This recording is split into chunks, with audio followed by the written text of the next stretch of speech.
buttermilk crispy chicken? Let's find out. It's probably the best sandwich I've ever had. It's super crispy, but it's also really juicy. So would you guys come back? Yeah, of course, definitely. Well, here's our card. The location is on the back. It's McDonald's? What? What? Oh, get out No way. Wait, seriously? Try some buttermilk crispy chicken. It's right around the corner at McDonald's. Buttermilk.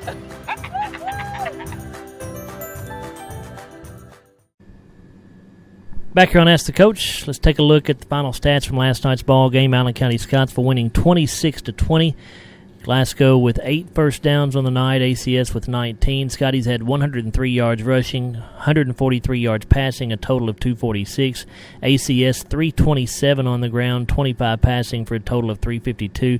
Patriots had the only turnover of the night. That was that interception that Jasper Mundy made for the Scotties. Glasgow penalized 3 times for 29 yards, ACS 4 for 45.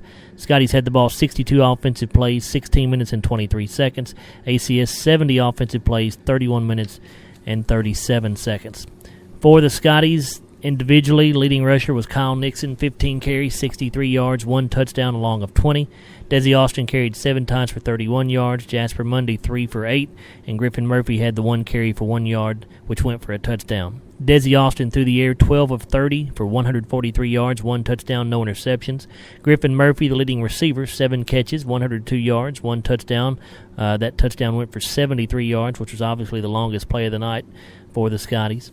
Gavin Bird caught 1 pass for 21 yards. Ben Hughes caught 2 for 12, and Dalvin Smith caught 2 balls for 8 yards. Dalvin punted 5 times last night for an average of 35 yards and a long of 47. Jalen McPeak leads Allen County Scottsville rushers last night, 33 carries for the kid, 141 yards, 1 touchdown, a long of 15.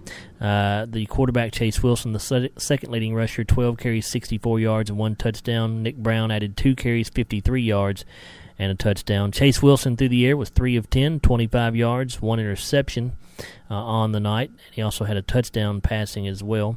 Colton Cox caught 1 pass for 10 yards. Dakota Sluss caught 1 for 6. Brock Metter caught 1 for 9 yards and the touchdown. And Dakota Sluss punted 4 times for an average of 40.7 and a long of 45. Defensively for the Scotties, want to look at those numbers for you. Henry Harris leads the Scotties with 12 big tackles on the night. Silverio Greer and Karam Kimball each finished with 8 tackles on the night. Draven Pope had 7. Jasper Mundy with 5 tackles and that interception. Eric Bradshaw had 3 tackles. Drake Poland had 3. Gavin Bird with 5 stops and a sack. Austin Asher had a tackle. Evan Riddle had 4 stops on the night. Matthew Molden wound up with 1, and Steve Franklin had 7 tackles on the night. So the Scotties lose 26-20 on the road at Allen County Scottsville. And now, Jeff, a team that we played, I guess, back in 2010 in the TJ Bowl, Warren East. But that's the only time we have played Warren East in quite some time. So it's not a program, at least as fans, that we're familiar with. What about Warren East? What do you know about them this year, Jeff? Don't know a whole lot about them. I know they've got a really good running back who's a younger kid that runs the ball really well. I think he had a pretty good year last year, so I think they're going to try to run the football. And I think their quarterback, has shown that he's performed pretty well all year long. But we'll get the films and we'll get the game plan lined out. At this point, after a loss, it's not as much about who we play next. It's about taking care of our own business. And, we need to study not as much about our next opponent, Warren East, as we do ours and just ourselves and trying to improve ourselves as a team.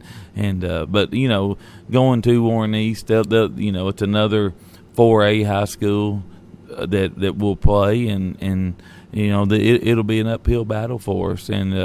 But it'll be interesting to see too how our kids respond and see how they come ready to play. I know this week we start our JV schedule and we get to see some of our younger kids play on Monday and look forward to that. And like I told the boys at the end of the night, it's not the end of the world. We get at the end of the day, we get what we deserve. And this game is won and lost out there on the field. And we just got to do a better job. And I think our kids will respond and bounce back next week. And I look for a good effort.